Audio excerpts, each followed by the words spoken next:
right, welcome back and thank you so much for staying with us. Morning Cafe continues, and like we said earlier, the conversation you're having on this segment is about wills and property succession. We've seen in recent weeks these conversations around wills and of course property successions have been, taking center stage in the country, especially from the family dispute involving that of Esther Masila.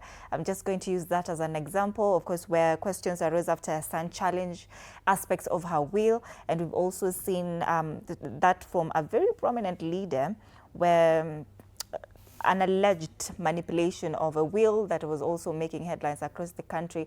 So we just want to learn all about wills. What is a will? Why it's important? Who writes a will? These questions and some of the mistakes, nitty-gritties that, the mistakes we do when writing a will that maybe lead to wills getting contested later on in courts. Our guest this morning is Advocate of the High Court of Kenya, that is Ruth Tanui, helping us really understand what a will is and the process of course, everything wills and the process of succession. Interact with us on our socials, TV47 Kenya on Facebook and on YouTube, on X at TV47 Digital. If you have a question for Wakili, WhatsApp line is also very active, 0793267279. We'll be happy to hear from you. Karibu sana Wakili. Thank you for having me. All right, let's just get to the basics and we start off from the very, very, very first point. Who should write a will? I started by asking people, who on a will? I didn't know why. I don't have anything. So who should write a will? When should it be written? Why is it important? Just wrap that in your starting statement. Okay, so I think I can start by defining what a will is. Yes. So, okay, a will is a legal document where a person gives a declaration of how they want their assets to be distributed upon their death. So that's basically what a will is. And a person who can write a will upon death, upon right? death. So that means that no one can get anybody else's property if they're still alive. So death has to occur first. Yeah, death has to occur first. Okay. And another thing that according to the law, you have to be above 18 and be of sound mind. So as long as you're above 18 and of sound mind, you can write a will. And of course, what people assume, it's only about assets. In a will, you can also write how you want to be buried. There are people who want maybe to be cremated. There are people who don't want, there's one I know, a client who we wrote a will, they don't want contribution to be done. Oh, wow. In there. So they are very specific because they don't like, I think it's more of dignity. They just don't like that thing where people first contribute for them. So that's why they set aside money for their burial. So it gives you a way of deciding how you want to be buried. And then there's also the issue of if you have minors, if you have children. So it doesn't have to be only assets. If you have children, maybe you appoint a guardian who can take care of your children. And then there's now assets. So as long as you have, I normally say for a will, it gives you the power of deciding how things will be done upon your death. Because as you know, if you go to the law of succession, if you go to succession courts, there's normally a lot of issues between families. You don't want to leave your family fighting over maybe your property. So at least you have that power of making a decision on how your property is going to be distributed upon your death. But I find it in Kenya, people still see it as a taboo. It's not very common. Yeah, because even if you bring it up to a parent, it will be like, someone might see it differently. You're inviting death. Yeah, it's like, it's a taboo. It's like you want this person to pass on. Yeah. Or even some people, there's someone who was saying that they assume someone might even kill you the moment they know what the contents of the will. Because, maybe if, let's say you're my child and I've left your property in Kileleshwa, and I've written a will. Some people feel like the children might even fast track your death just to inherit that property. Yeah. So is it recommended for somebody to know the contents of one will? Now that you're talking about, somebody might be killed if somebody, if they know what is in your will. So is it recommended for you to disclose that maybe to your family, your favorite child if you have? No, I may normally say it's better, maybe give that information to someone who doesn't benefit from the will. So maybe the people who will be witnessing your will, or maybe the lawyer who will help in drafting. I normally say it's safer when people don't know what you've written in the will. Yeah. It's safer that they just know, but they must know at least there's a will, but not the contents. Oh, wow. Contents. So in a case where, say, a will has been written, right, and they present it to court, I know I'm jumping ship, but we'll come back to the nitty-gritties later on. But now if somebody finds out that they're not even in the will, a child is not in the will, then how does the court go about that situation? Say this person has 8 children and only 7 are in the will, or maybe 6 are in the will and 2 or 1 are left out. Then how does that happen? So what normally happens is, of course, now this person who has been left out of the will is going to like now oppose that will. Because, you know, it doesn't mean when you write the will, it's automatically effected. It has to be taken to court. So when it's taken to court, that's why it's put in the Kenya Gazette for 30 days. So if you're not part of the will, you can apply for it to be revoked because you have not been included in the will, and then you give your reasons. So what court just does, court will look at what are you citing as your reasons. So for instance, if you're a child and you've been left out, that can be a ground for invalidating the will. But court also looks at the circumstances. What court will look at, because, you know, sometimes you may find it's a child who, you know, you're already educated, or even court, maybe your parent had left you something already. You may find maybe your parent had already transferred some property to you. So court will just look at the circumstances. It will not be an automatic like invalidation of the will.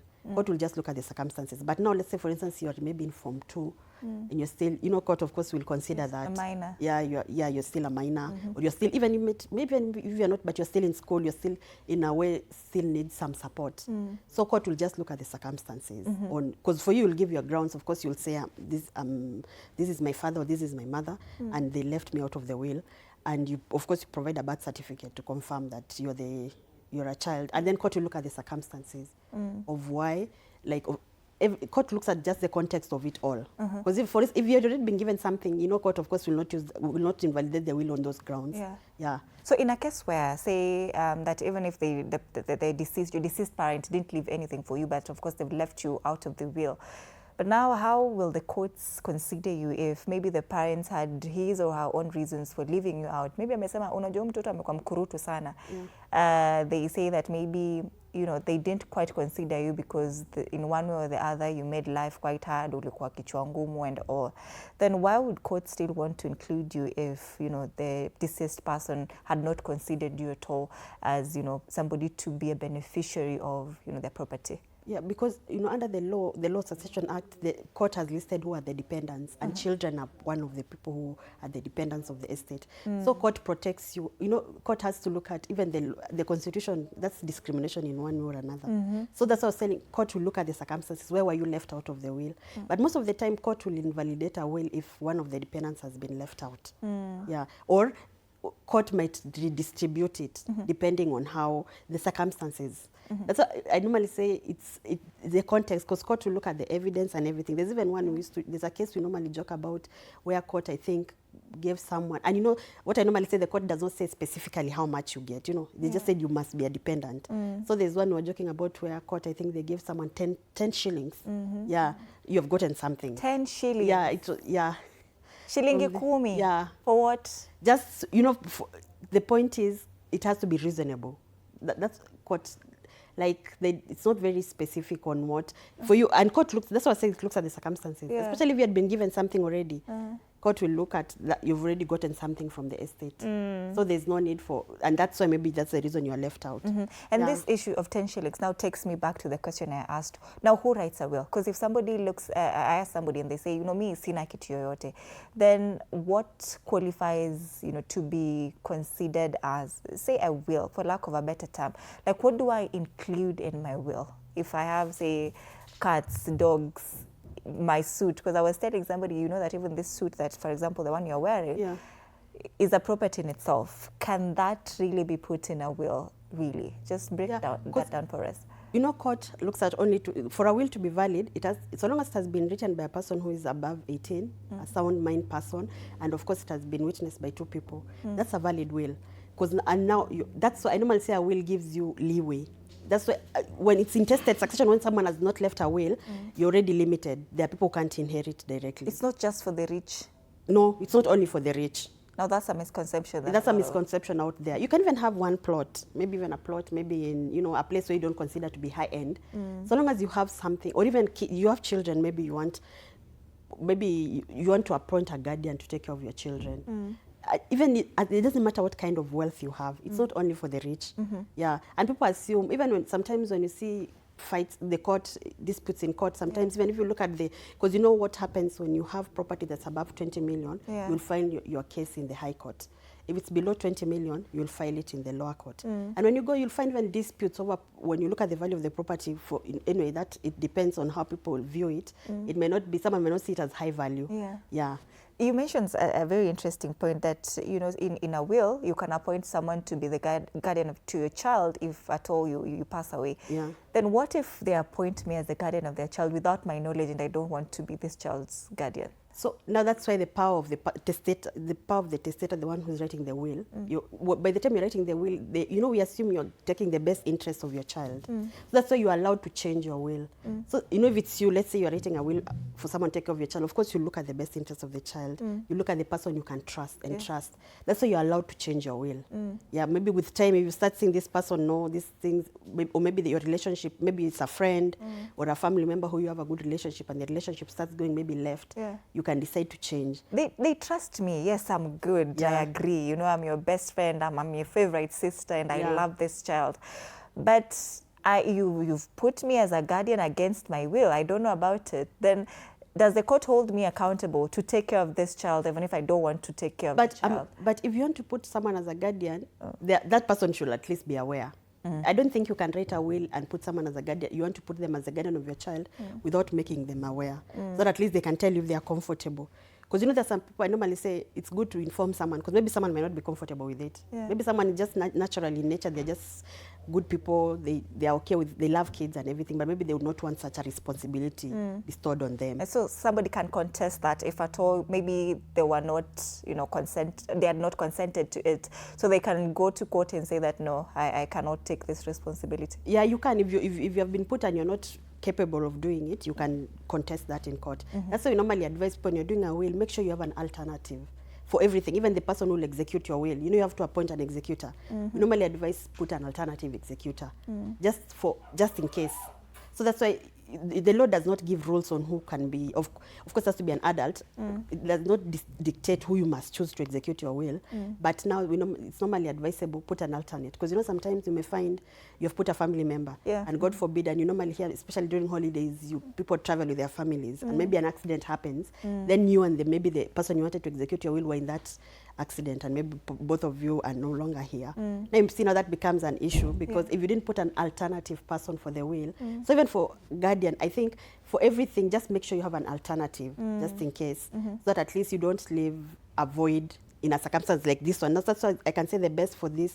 We normally advise clients to make sure have an alternative. If you're putting one person, have an alternative just in case of anything. Yeah. So that if this person, now they have said, goes to court and said, I don't want to be given such a responsibility, the other person automatically takes over. Yeah. When you're talking about an executor, that it's good to have, you know, an alternative one, then let's talk about beneficiaries, right? What happens when, say, in an accident like that, they're going home and then both beneficiaries die in this accident? There's nobody else who, you know, is maybe a successor to, you know, to the will or to the property. Then what happens in that case? In most instances now, what normally happens is when now there's no one, now the will, basically it's like now the will becomes void in a way, because now there's no person to execute, there are no beneficiaries. So maybe now that it will be, the estate will be dealt with as though the person died without a will. Yeah. Does now the property go to state? It's normally, yeah, most of the time the property can go to state, or even the, you know, the other family members. Yeah, so the other family members can petition. Yeah. Coming back to the issue of that family members, because I've seen a lot of people maybe put their siblings, you know, as in their wills as possible beneficiaries. Is that recommended? Because I'm looking at it, your siblings. Right now there's a case that's going on that, of course, it's not really a case, but it's just something that came up recently. That somebody put their brothers in a will, you know, their sister and all that, siblings and all. Would you recommend that for somebody who wants to write a will? Yeah, you can. That's even why you write a will. Because remember, if there was no will, if you die without a will, that is limited. It's normally limited mostly to the close family members. Yeah, the siblings will not. What if I don't like them like that? No, but that's why when you write a will, you're the one who position the will. It gives you leeway. You can give even to a friend. You can even leave property to a friend. You can leave property to a neighbor. There are people who leave property to house managers. Oh, it gives you a leeway, because you know you're the one. Those are your wishes. So, I know the story you're talking about. Yeah, it's allowed. Like people, even this one, even it's sibling. You can imagine if someone leaves property now to a house manager who's not blood related. Someone may see, but so long as the will was like it's a valid will, and no one, because I think that one was the one you're talking about, the famous one everyone knows about. I think it was in 2017. Yes, almost 9 years ago. Yeah, because no one has gone to oppose the will. But anyway, the person put a clause, a caveat, a clause. If anyone goes to court and opposes the will, you are immediately disinherited. So that's now the limit. But so long as the will is valid and everything, and but you have a right to go, and if you feel any beneficiary or any person, you can go to the court and oppose the will. Yeah, if you feel but for this case, I feel time has already elapsed. I think even the property was already divided. People are already benefiting from it. I think even the ones that have already been sold. See, I feel also time. So there are properties. I think even one of the arguments was there are properties that were undervalued when they were being sold. So even some properties are already under the hands of third parties. Though the thing about court, the moment court notices there's fraud and forgery, grants, they are normally revoked. First, the grant is revoked, and normally what happens is everything is taken back to the estate of the deceased, despite the fact that it has gone to third parties. That's even I normally tell people it's normally risky to buy a property that's from now succession, because even there's cases, the case we are doing, we're in the process of revoking the titles. Yeah. So despite the fact the titles are already in third parties' hands. So it has to go back to the estate, and then the estate is now properly redistributed. Because now court will not look at it as the property has already been sold to third parties. So for this case, if someone feels that the will is not valid, it's not fair, it has not been distributed fairly, because according to them, they were like, it was not distributed fairly. But the argument cannot be the person has a right. If you write a will, can you imagine if you write a will and you leave property even to your mother, to your siblings, and for you that's what you wanted? Remember, a will is someone's wishes. No one put, unless someone can prove someone was coerced, that's when now it was under coercion. But now another thing, but they were claiming also is the issue of the mental capacity, because this person was like incapacitated. Yeah, and I think they died almost immediately, like a few weeks after writing that will. Yes, I think but that's another good ground. If you go, most wills have been invalidated on those grounds. If someone was not of sound mind, basically they were, because I think it was cancer. So maybe someone mentally they were not mentally right to make such a decision at that point. That can be a ground to invalidate. 9 years later, can it be? It doesn't have a valid case. Yeah, it can be a valid case even if it's 9 years later. There's one we are trying to revoke. I think it was 2012. Yeah, and court has already even revoked the grant itself. So we are just now trying to revoke the titles to take everything back to the estate. Yeah, it doesn't have a limit so long as you can prove everything will depend with your grounds for trying to invalidate that. Yeah. Walk us through the process of succession. Now, a will is there, of course, everything is there, you've done your due diligence, you're gone, and now your family, they just want to follow up with this process of just everyone acquiring their share so that it can get done and dusted with. Yeah, what's the process? So what normally happens is now, if the person has already passed on, you need the death certificate, because there has to be proof, because these things take effect after the person has passed on. So you make a petition to court. Now it will depend. If there was a will, now you petition for probate if there was a will.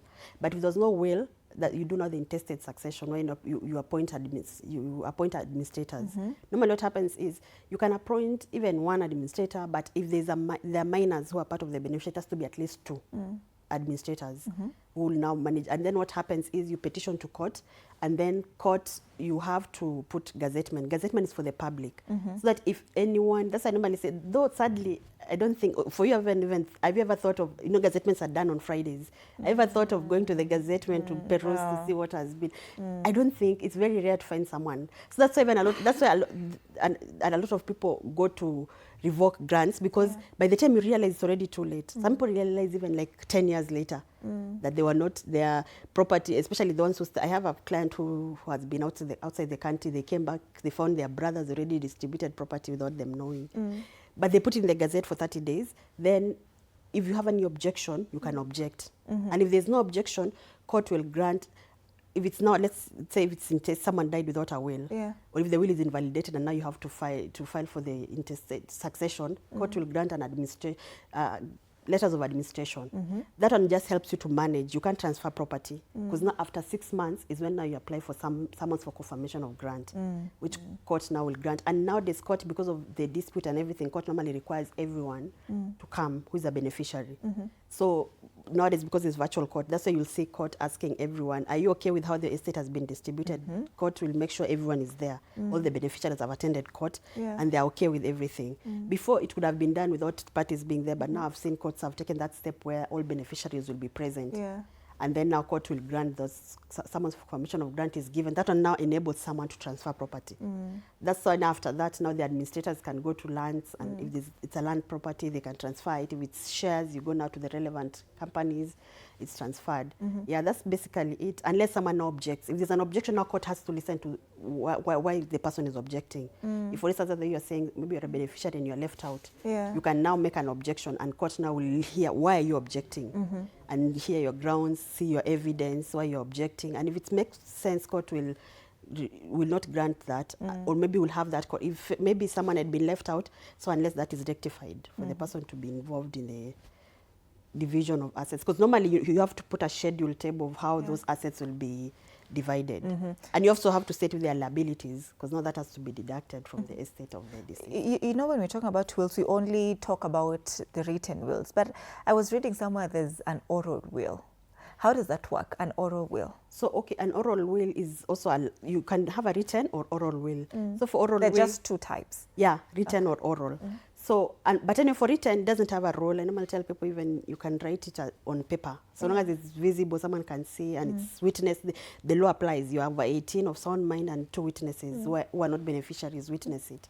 For oral wills, the person, of course, you have to be above 18, and also it has to have at least, by that it means at least 2 witnesses. You know, people might assume it has to be 2. Yeah. At least 2. So you can have 4, you can have 5, according to you, but it has to be at least 2. At least 2 witnesses to the oral will. And then the oral will, you have to pass, like, oral will only be effected if you pass on within 3 months of making it. 3 months? Yeah, it's because I think the law assumed it's an emergency. So if you write it, you must die within Not right when you say it. When you say it, within 3 months, you must die. For it to be valid. So if within 3 months you're still alive, it won't be effective. All right. So someone cannot try and effect it maybe after 6 months if you die. But only there's an exception to people who are in active service. Yeah. For them, it can still be valid even if they will not pass on within 3 months. But now, if you do an oral will, you have to at least die within that 3 months of making the will. All right. Today we were just looking at the basics of a will, and we were just. I think you should give your parting shot. What did you tell Kenyans about will who are so skeptical about writing wills, and why it's so important that even you and me have wills, even somebody Vivi has a will. Yeah, I think a will, it's basically you declaring your wishes. So at least it gives you an opportunity to, we normally say you're making decision from your grave. So at least you don't leave your family members fighting in court. There are people who don't even, some family members who don't speak to themselves. You'd find yourself, you don't speak to your sibling just because of fighting for property. Yeah. So I normally say, if writing a will, make sure, and also you protect your children, because you'll appoint a guardian, a person who can take care of your children or even your assets that you want to leave for your children. At least you'll appoint someone who you trust, who can take care of them. So I think a will is important because it gives you the leeway of deciding how your property will be distributed. And another thing is just make sure it's valid. So I would advise someone, at least get a lawyer to help you, to assist you in drafting, so that you don't draft a will and at the end of it, it's invalidated. And then you also make sure you include everyone, all your beneficiaries in your will, and so that at least you make sure, so that it's not invalidated at the end of it. Yeah. So basically, I would just say a will is a way of just making sure your wishes are executed. And even for burial, there are people who have a way they don't want, if you want, let's say your wishes will still be, but make sure also you put an executor who you trust. Yeah, who you trust can actually carry out your wishes. All right. Yeah. Thank you so much, Wakili. That is Wakili Ruth Tenui. She's an advocate of the High Court of Kenya, speaking to us about wills and property succession. We were just taking a look at the basics, and of course, we can continue this conversation on our socials, TV47 Kenya on Facebook and on YouTube and on X at TV47 Digital. Be sure to tag me so that, of course, we can make the most out of what we've talked about already this morning. We're taking a very short break, but when we come back, we're taking a look at obesity, how to deal with obesity, the ways that you can, of course, steps and ways that you can take and use to slim up or deal with obesity or take care of yourself. Dr. Ashni Maldi will be having that conversation and will be taking us through that. Please stay with us. You're watching Morning Cafe.